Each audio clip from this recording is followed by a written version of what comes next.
नमस्कार मित्रों, संतोष sir psychology channel और आप लोगों का पुनः स्वागत है। लास्ट वीडियो में हम लोगों ने देखा है संप्रेषण। इसी क्रम में आगे बढ़ते हुए महत्वपूर्ण टॉपिक बुद्धि को देखते हैं। बुद्धि क्या होती है मित्रों? सभी के पास बुद्धि होती है। बताइए आप लोग, बुद्धि क्या होती है? बुद्धि को अंग्रेजी में कहते हैं इंटेलिजेंस। बुद्धि क्या होती है? देखिए, बुद्धि की कोई सर्वमान्य परिभाषा नहीं है। जो जिस वे में बता दे, समझ लीजिए वही बुद्धि है। कोई कह सकता है बुद्धि समायोजन की योग्यता है, कोई कहता है बुद्धि समस्या समाधान की युक्ति है, कोई कहता है बुद्धि सीखने की योग्यता है, कोई कहता है बुद्धि अमूर्त चिंतन की योग्यता है। तो बुद्धि की कोई सर्वमान्य परिभाषा नहीं है। ठीक, जो जैसे बता देता है हम उसको उसी रूप में स्वीकार कर लेते हैं। तो इन विभिन्न निष्कर्ष के आधार पर एक मनोवैज्ञानिक थे, शिक्षाविद मनोवैज्ञानिक थे फ्रीमैन। उन्होंने बुद्धि को 3 प्रकार से विभाजित कर परिभाषित करने का प्रयास किया। बुद्धि की परिभाषा की बात हो रही है, तो बुद्धि को 3 प्रकार से विभाजित कर परिभाषित करने का प्रयास किया। तो उन्होंने कौन कौन से 3 भागों में बांटा था? एक विस्तृत विश्लेषण के बाद, क्योंकि इसकी सर्वमान्य परिभाषा तो है नहीं, हम जो भी बता देते हैं वह बुद्धि से ही संबंधित होता है। तो फ्रीमैन ने बताया 3 प्रकार से। एक बुद्धि समायोजन की योग्यता के रूप में, बुद्धि सीखने की योग्यता के रूप में, और बुद्धि अमूर्त चिंतन की योग्यता के रूप में। ठीक, अब समायोजन क्या होता है मित्रों? तो समायोजन क्या होता है? हम जब परिस्थिति में, किसी भी परिस्थिति में या भिन्न परिस्थिति में क्या करते हैं, हम तालमेल बैठा लेते हैं। तो उसी को क्या कहते हैं? उसी को हम कहते हैं बुद्धि। तो बुद्धि, इसको फ्रीमैन ने 3 वर्गों में बांटा है, इसको याद रखिएगा। तो बुद्धि समायोजन की योग्यता के रूप में, तो हम जब विभिन्न परिस्थितियों में या भिन्न परिस्थितियों में, बुद्धि क्या है? जब तालमेल बैठा लें। जैसे इस स्कूल में पढ़ा रहे, किसी स्कूल दूसरे स्कूल में ट्रांसफर हो गया जो है, तो वहाँ विभिन्न प्रकार के विभिन्न मतों के लोग रहते होंगे। तो हम गए, हमारी बौद्धिक क्षमता क्या कहती कि हम जाके वहाँ परिस्थितियों में क्या करें, तालमेल बैठा लें। तो इसी को कहते हैं बुद्धि समायोजन की योग्यता के रूप में। इस मत के प्रमुख मनोवैज्ञानिक कौन थे मित्रों? तो इस मत के प्रमुख मनोवैज्ञानिक थे स्टर्न, बर्ट और क्रूज एवं पिंटर। स्टर्न, बर्ट, क्रूज एवं पिंटर। इन्होंने क्या कहा? इन्होंने कहा कि बुद्धि समायोजन की योग्यता, तालमेल बैठाने की योग्यता है। तो इनकी 1-2 परिभाषा, इसको भी देख लेते हैं हम लोग। स्टर्न महोदय की परिभाषा है, बुद्धि जीवन की नवीन परिस्थितियों तथा समस्याओं के अनुरूप समायोजन की सामान्य योग्यता है। बुद्धि जीवन की नवीन परिस्थितियों तथा समस्याओं के अनुरूप समायोजन की सामान्य योग्यता है। यह किसने कहा था? यह स्टर्न महोदय ने कहा था। फिर बर्ट की एक परिभाषा है, बर्ट महोदय ने कहा था बुद्धि अपेक्षाकृत नई परिस्थितियों में समायोजन की जन्मजात योग्यता है। नई परिस्थितियों में समायोजन की जन्मजात योग्यता है, अर्थात परिस्थिति में हम तालमेल बैठा लेते हैं, तो इसी को कहते हैं समायोजन। तो इस मत के प्रमुख समर्थक मनोवैज्ञानिक कौन थे मित्रों? तो स्टर्न, बर्ट, क्रूज एवं पिंटर। दूसरा है, फ्रीमैन ने बताया, दूसरा क्या है? बुद्धि सीखने की योग्यता के रूप में, सीखने की योग्यता के रूप में बुद्धि। अब सीखना क्या है? बुद्धि क्या है? जो जितना तेज गति से सीख लेता है उसी को हम क्या कहते हैं? उसी को हम कहते हैं बुद्धिमान प्राणी। तो बुद्धि क्या है? जब हमको कुछ सिखाया जाए तो हम उसको क्या करें? बुद्धिमान व्यक्ति क्या होता है? बहुत तेज गति से सीखता है और तेज गति से सीखकर क्या करता है? सफलता प्राप्त कर लेता है। तो उसको हम क्या कहते हैं? उसको हम कहते हैं बुद्धिमान, उसके पास बुद्धि है। तो बुद्धि सीखने की योग्यता के रूप में। दूसरा यह बताया गया था, इस मत के प्रमुख समर्थक मनोवैज्ञानिक थे वुडवर्थ, डीरबोर्न, गाल्टन, बकिंघम इत्यादि। बकिंघम, वुडवर्थ, डीरबोर्न, गाल्टन इत्यादि। देखिए, वुडवर्थ की परिभाषा बार बार दे देता है। ठीक, तो वुडवर्थ महोदय करने की एक विधि है, इसको जरूर याद रखिएगा। वुडवर्थ महोदय थे, 4 मनोवैज्ञानिक थे, वुडवर्थ, बकिंघम, डीरबोर्न, गाल्टन। तो वुडवर्थ ने क्या कहा है? बुद्धि कार्य करने की एक विधि है। यहाँ से प्रश्न आपका पूछ देता है, ठीक, परिभाषा उठा के रख देगा, कहेगा किसकी परिभाषा है। तो बुद्धि कार्य करने की एक विधि है, किसकी परिभाषा है? तो वुडवर्थ महोदय की। बकिंघम महोदय की क्या परिभाषा है? बुद्धि सीखने की योग्यता है। इनकी परिभाषा बकिंघम की भी दे देता है, बुद्धि सीखने की योग्यता है। फिर गाल्टन ने क्या कहा है? बुद्धि पहचानने तथा सीखने की शक्ति है। गाल्टन ने भी कहा है बुद्धि पहचानने तथा सीखने की शक्ति है। और डीरबोर्न महोदय ने कहा है बुद्धि अधिगम करने की क्षमता या अनुभवों से लाभ उठाने की योग्यता है। अनुभवों से लाभ उठाने की योग्यता है। तो ये चारों परिभाषा महत्वपूर्ण है मित्रों। तो दूसरा क्या हो गया? बुद्धि सीखने की योग्यता है। पहला क्या था? बुद्धि समायोजन की योग्यता के रूप में, दूसरा है बुद्धि सीखने की योग्यता के रूप में, और तीसरा है बुद्धि अमूर्त चिंतन के रूप में। एक बुद्धि अमूर्त चिंतन के रूप में या अमूर्त चिंतन के रूप में बुद्धि। अब अमूर्त चिंतन क्या होता है? जो हमें दिखाई न दे, ठीक। तो शब्द, संकेत, प्रत्यय के माध्यम से हम क्या करते हैं? उसके विषय में अवधारणा बना लेते हैं। एक संकेत के माध्यम से, संप्रत्यय के माध्यम से, कल्पना के माध्यम से अमूर्त चिंतन हम कर लेते हैं। जो मूर्त हमारे सामने नहीं, तब भी हम क्या करते हैं? हम अमूर्त रूप से उसके बारे में हम सोच लेते हैं। तो जब यह क्षमता हमारे अंदर आ जाती है अमूर्त रूप से चिंतन करने की या कल्पना करने की या परिकल्पना निर्माण करने की, ठीक, या समस्या समाधान करने की, समस्या कोई आती है तो हम अपने मस्तिष्क में सोच लेते हैं, परिकल्पना कर लेते हैं। जो चीज़ें दिखाई नहीं दे रही है उसके बारे में हम क्या करते हैं? अमूर्त चिंतन कर लेते हैं। तो इसी को हम क्या कहते हैं? बुद्धि अमूर्त चिंतन की योग्यता के रूप में। इस मत के प्रमुख मनोवैज्ञानिक थे टर्मन, बीने, स्पीयरमैन। अब देखिए यहाँ पे टर्मन महोदय की परिभाषा बार बार दे देता है। किसने कहा था बुद्धि अमूर्त चिंतन की योग्यता है? बीएड बीटीसी में आप पढ़े होंगे। किसने कहा है बुद्धि अमूर्त चिंतन की योग्यता है? तो टर्मन महोदय ने। इसको याद रखिएगा, ठीक है। यहाँ भी देख लेते हैं, बीने, टर्मन, स्पीयरमैन है। टर्मन ने कहा अमूर्त चिंतन की योग्यता ही बुद्धि है। अमूर्त चिंतन की योग्यता ही बुद्धि है। बीने महोदय ने क्या कहा? किसी समस्या को समझना, किसी समस्या को समझना, उसके विषय में तर्क करना, किसी निश्चित निर्णय तक पहुंचना बुद्धि की आवश्यक क्रिया है, ठीक। बीने महोदय की परिभाषा, किसी समस्या को समझना, उसके विषय में तर्क करना तथा किसी निश्चित निर्णय तक पहुंचना बुद्धि की आवश्यक क्रिया है। तो बीने की परिभाषा है। इसमें महत्वपूर्ण परिभाषा है किसकी परिभाषा? टर्मन की, याद रखिएगा। अमूर्त चिंतन की योग्यता ही बुद्धि है। फिर वुडवर्थ की परिभाषा है बुद्धि कार्य करने की एक विधि है। ये सर्वविदित परिभाषा है। यहाँ से आप लोगों का जो है प्रश्न पूछ लेता है, ठीक।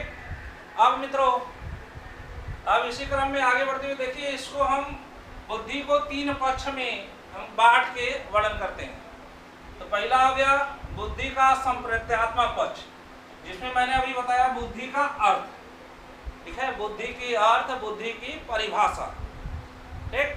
तो इसमें बुद्धि हो गया, बुद्धि का अर्थ। दूसरा इसी में हो जाएगा बुद्धि का प्रकार। और यह संप्रत्यात्मक पक्ष है। दूसरा है संरचनात्मक पक्ष।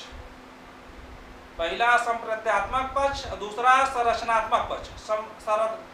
संरचनात्मक पक्ष में हम क्या देखेंगे? बुद्धि को प्रभावित करने वाले कारक, क्या क्या चीजें हैं जो बुद्धि को हमारे क्या करती है? प्रभावित करती है। और बुद्धि के प्रमुख सिद्धांत, ठीक। बुद्धि के 10-12 सिद्धांत है, महत्वपूर्ण सिद्धांत है।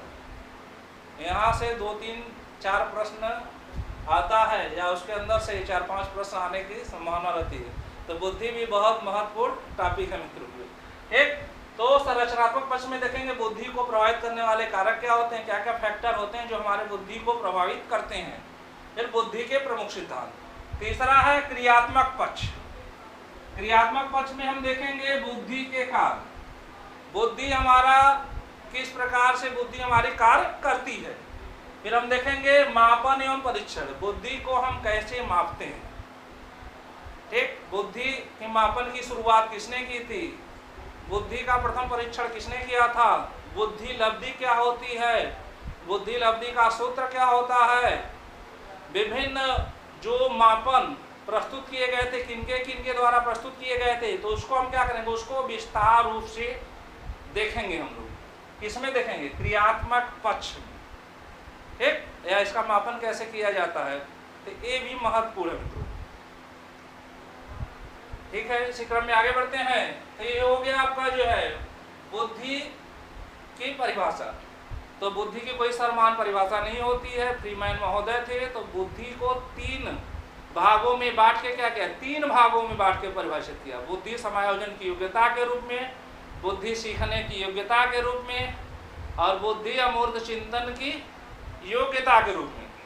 ठीक है, समायोजन की योग्यता के रूप में कितने मनोवैज्ञानिक थे, 4, स्टर्न, बर्ट, क्रूज एवं पिंटर। स्टर्न, बर्ट, क्रूज एवं पिंटर समायोजन की योग्यता के रूप में। सीखने की योग्यता के रूप में प्रमुख रूप से कितने थे, उसमें प्रमुख रूप से भी 4 थे।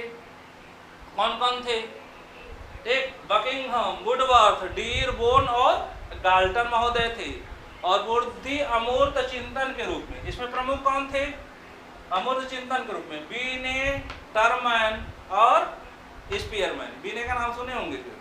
बुद्धि का एक कारक सिद्धांत इन्होंने ही दिया था। एक बुद्धि का प्रथम परीक्षण किसने किया था, तो बुद्धि का प्रथम परीक्षण 1905 में बीने ने ही शुरुआत किया था। आगे इसमें बताया जाएगा क्रियात्मक पक्ष में। ठीक है मित्रों, कुछ और परिभाषाएं जो आ जाती हैं इसको भी हम लोग देख लेते हैं।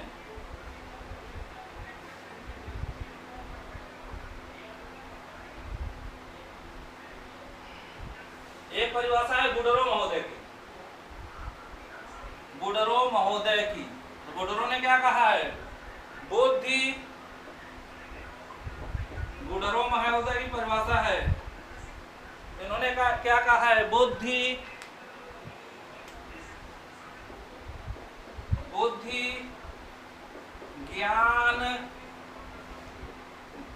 अर्जन, बुद्धि ज्ञान अर्जन की प्रक्रिया है। इसको भी याद रखिएगा आप लोग। ठीक है, तो बुडरो महोदय ने क्या कहा है, बुडरो महोदय ने कहा है बुद्धि ज्ञान अर्जन की प्रक्रिया है। ठीक, एक और है वेल्स महोदय की परिभाषा। उन्होंने कहा है बुद्धि नवीन परिस्थितियों में समायोजन की योग्यता है।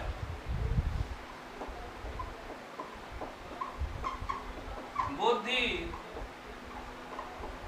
नवीन परिस्थितियों में, नवीन परिस्थितियों में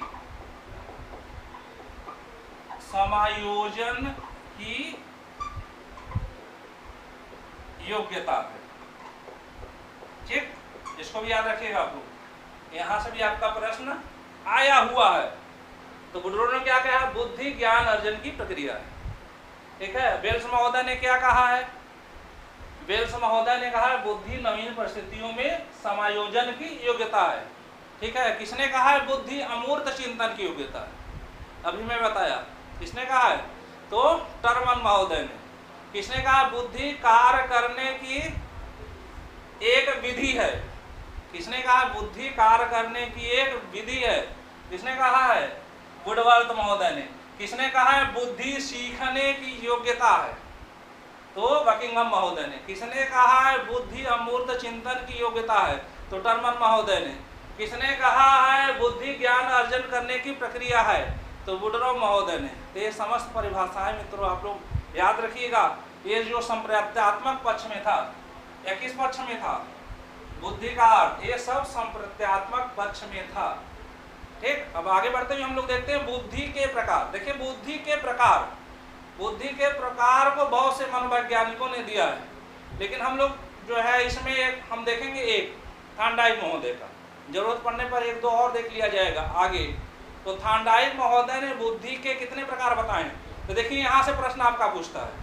तो थांडाइक महोदय ने बुद्धि के 3 प्रकार बताए। बुद्धि के प्रकार थांडाइक महोदय का नाम सुने हुए आप लोग। थांडाइक महोदय जो है अधिगम में भी आ चुके हैं। अधिगम का नियम किसने दिया था? तो अधिगम का नियम थांडाइक महोदय ने ही दिया था। थांडाइक महोदय ने अधिगम के कितने नियम बताए थे? तो थांडाइक महोदय ने अधिगम के 2 नियम बताए थे, मुख्य नियम और गौड़ नियम। मुख्य नियम कितने थे? 3। गौड़ नियम कितने थे? 5। तो उन्होंने बुद्धि के भी प्रकार बताए। तो बुद्धि के इन्होंने कितने प्रकार बताए हैं? थांडाइक महोदय के अनुसार बुद्धि के प्रकार, इन्होंने बुद्धि के 3 प्रकार बताए। पहला अमूर्त बुद्धि,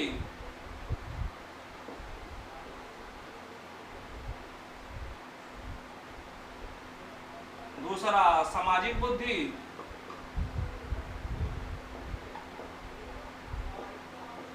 और तीसरा यांत्रिक बुद्धि।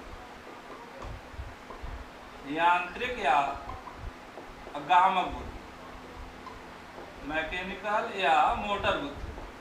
ठीक, मोटर इंटेलिजेंस। अमूर्त बुद्धि क्या होती है? देखिए अमूर्त बुद्धि किसके अंदर पाई जाती है? अमूर्त का मतलब क्या होता है? अभी मैं बताया था।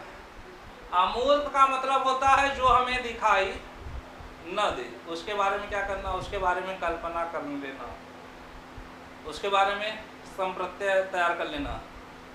ठीक, शब्द के माध्यम से, संकेत के माध्यम से, अमूर्त चिंतन के माध्यम से विभिन्न अवधारणाएं बना लेना। तो उसी को हम क्या कहते हैं? अमूर्त चिंतन की योग्यता। जैसे कवि होते हैं, कवि हो गए, और कौन हो गए? साहित्यकार हो गए, निबंधकार हो गए, लेखक हो गए। इन लोगों के अंदर कैसी बुद्धि होती है? अमूर्त बुद्धि होती है। ठीक, यह विभिन्न अवधारणाएं तुरंत तैयार कर लेते हैं। कहा गया है ना, जहां न पहुंचे रवि वहां पहुंचे कवि। तो विभिन्न धारणाएं तैयार कर लेते हैं अमूर्त रूप से। एक अमूर्त क्या होता है? जो हमें दिखाई न दे। जैसे कोई है, जैसे कोई ईमानदार व्यक्ति। क्या है? ईमानदार। एक ईमानदार है कोई, इधर देख लेते हैं। ईमानदार, ठीक है। कोई क्या है? सुंदर है। तो ईमानदार की ईमानदारी क्या है? ईमानदार की ईमानदारी अमूर्त है। और सुंदर की सुंदरता, ये क्या है? सुंदर की सुंदरता अमूर्त है। यह दिखाई नहीं देती है, कल्पना की बात होती है, चिंतन की बात होती है, संकेत की बात होती है। ठीक है, ईमानदार है तो उसको आप देख सकते हैं कि व्यक्ति, हम कह सकते हैं कि ईमानदार है, लेकिन उसकी ईमानदारी क्या है? उसकी ईमानदारी तो उसकी गुण है, यह समझने की बात है। तो यह अमूर्त रूप से सोचने की बात है। ठीक है, कोई सुंदर तो दिख रहा है, सुंदर है, लेकिन सुंदरता क्या है? यह अमूर्त कल्पना की बात है। तो सुंदरता क्या है? उसके गुण हैं। तो इस अमूर्त बुद्धि में बहुत क्या क्या होते हैं? कवि हो गए, साहित्यकार हो गए, निबंधकार हो गए और लेखक हो गए। अब आप लोगों के दिमाग में प्रश्न उठ रहा होगा कि क्या शिक्षक के अंदर अमूर्त बुद्धि नहीं होती है क्या? ऐसा कुछ नहीं है। इन्होंने विभाजित किया अधिकता के माध्यम से कि अधिकता या किसके अंदर होती है। ऐसा नहीं कि एक व्यक्ति के अंदर अमूर्त बुद्धि न हो, एक व्यक्ति के अंदर सामाजिक बुद्धि न हो, एक व्यक्ति के अंदर यांत्रिक या गामक बुद्धि नहीं। ये समस्त बुद्धि हो सकती है, ऐसा नहीं होता है। तो इसको आप लोग याद रखिएगा, आगे मैं बताऊंगा जो है बुद्धि का बहुतत्व सिद्धांत है वहां पे। तो दूसरा है सामाजिक बुद्धि। देखिए इस के अंतर्गत कौन आते हैं? जो सामाजिक होते हैं, जो मिलनसार होते हैं, वही ना सामाजिक बुद्धि के अंतर्गत आते हैं। तो इसमें कौन हो गया, इसमें समाज सेवक, नेता, व्यवसायी या व्यापारी, इनके अंदर सामाजिक बुद्धि पाई जाती है। ये क्या करते हैं, व्यवहार बना लेते हैं। आपसे मिलेंगे तो व्यवहार तुरंत बना लेंगे, तो ऐसे बुद्धि रखने वाले को कहते हैं सामाजिक बुद्धि। तीसरा है यांत्रिक बुद्धि, जो यंत्रों से, जो भौतिक पदार्थों से अपने को जोड़ लेती हैं, ठीक, जो यंत्रवत कामों से अपने को जोड़ लेते हैं, तो ऐसे बुद्धि रखने वालों को हम क्या कहते हैं, तो ऐसे बुद्धि रखने वालों को हम कहते हैं यांत्रिक बुद्धि या गामक बुद्धि। इसके अंतर्गत कौन आते हैं, इंजीनियर आते हैं, ठीक है, मैकेनिक आते हैं, कारीगर आते हैं। तो इनके अंदर कौन सी बुद्धि होती है, गामक बुद्धि होती है, यांत्रिक बुद्धि होती है। तो यह क्या करते हैं, यंत्रवत, यंत्रों से अपने को जोड़ लेते हैं, भौतिक वस्तुओं से अपने को जोड़ देते हैं, उसमें इनके अंदर निपुणता होती है। अब तो इन्होंने किसकी बात की है, ये बुद्धि, और इसके अंदर यह अधिकांश होती है। और एक व्यक्ति के अंदर तो कोई भी बुद्धि हो सकती है, तीनों बुद्धि हो सकती है। तो इस पर जो है कन्फ्यूज मत रहिएगा आप लोग। तो इन्होंने बुद्धि के कितने प्रकार बताए हैं, इन्होंने सामुदायिक महोदय ने बुद्धि के 3 प्रकार बताए हैं, अमूर्त बुद्धि, सामाजिक बुद्धि और यांत्रिक बुद्धि। इसको याद रखिएगा आप लोग। अब मित्रों, संरचनात्मक पक्ष, दूसरा है संरचनात्मक पक्ष। इसमें हम लोग देखेंगे बुद्धि को प्रभावित करने वाले कारक और बुद्धि के प्रमुख सिद्धांत। तो अब देखिए ये भी महत्वपूर्ण है। बुद्धि को ये सिद्धांत हम लोग देख लेते हैं, इसको आप लोग नोट करके तैयार कर लीजिएगा। कभी कभी सीधे सीधे यहाँ से प्रश्न टेट में तो सीधे सीधे उठा देता है कि एक बुद्धि का एक कारक सिद्धांत किसने दिया है, बुद्धि का द्विकारक सिद्धांत किसने दिया है, लेकिन सीटेट में उसके अंदर से पूछता है। इसको भी आप लोग याद रखिएगा। तो बुद्धि के प्रमुख सिद्धांत, बुद्धि के प्रमुख सिद्धांत,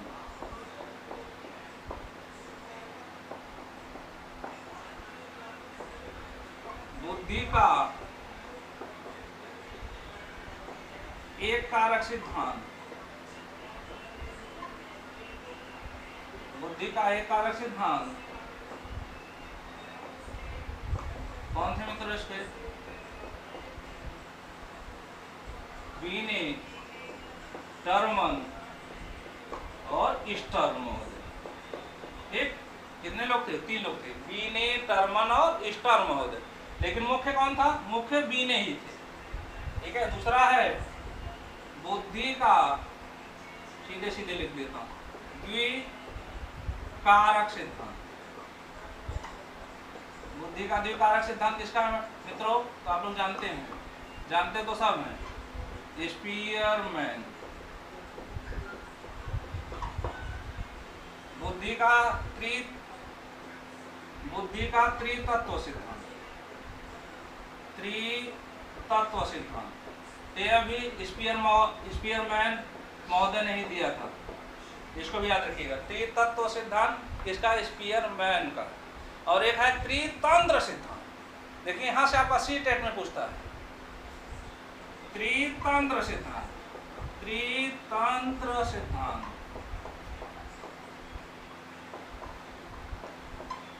रॉबर्ट स्टैनबर्ग, रॉबर्ट स्टैनबर्ग। ठीक, तो बुद्धि का त्रितंत्र सिद्धांत किसका, रॉबर्ट स्टैनबर्ग। इसको याद रखिएगा, रॉबर्ट स्टैनबर्ग। फिर अगला मित्रों, बुद्धि का बहुतत्व सिद्धांत, बहुतत्व सिद्धांत किसका है, यह देखिए थॉर्नडाइक महोदय का है। फिर अगला मित्रों, बुद्धि बहुमानसिक योग्यता का सिद्धांत, बहुमानसिक योग्यता का सिद्धांत किसका है मित्रों, तो थर्स्टन महोदय। किसका है, थर्स्टन महोदय का। फिर वर्ग घटक या संघ सत्तात्मक सिद्धांत। अगला है वर्ग घटक या संग सत्तात्मक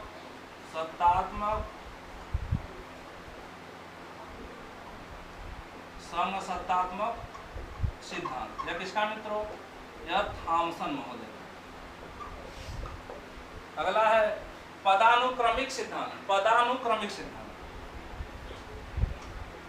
पदानुक्रमिक सिद्धांत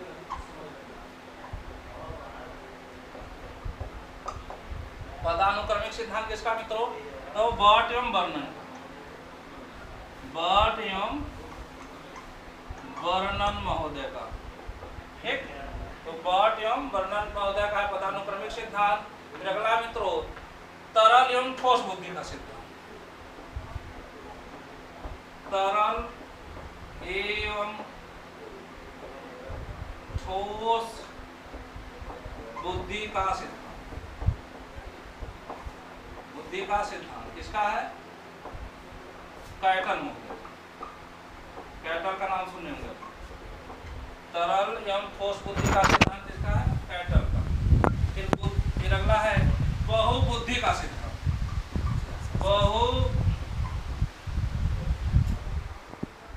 बहुबुद्धि का सिद्धांत।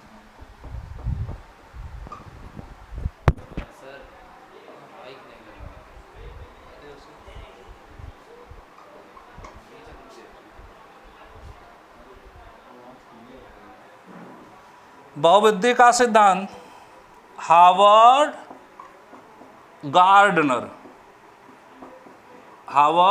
गार्डनर। ठीक है मित्रों। फिर अगला है क एवं ख बुद्धि का सिद्धांत। हैव, क एवं ख बुद्धि का सिद्धांत है। फिर ठीक है, इतना महत्वपूर्ण है तो इसको आप लोग जो है क्या करिएगा, इसको लिख के तैयार कर लीजिएगा। ठीक, तो ये हो गए बुद्धि के सिद्धांत, बुद्धि के अर्थ। तो फिर से एक बार देख लीजिए इसको। बुद्धि का एक कारक सिद्धांत किसका है? बीने, टर्मन और ईस्टर्न महोदय का। बुद्धि का द्विकारक सिद्धांत किसका है? Spear, man.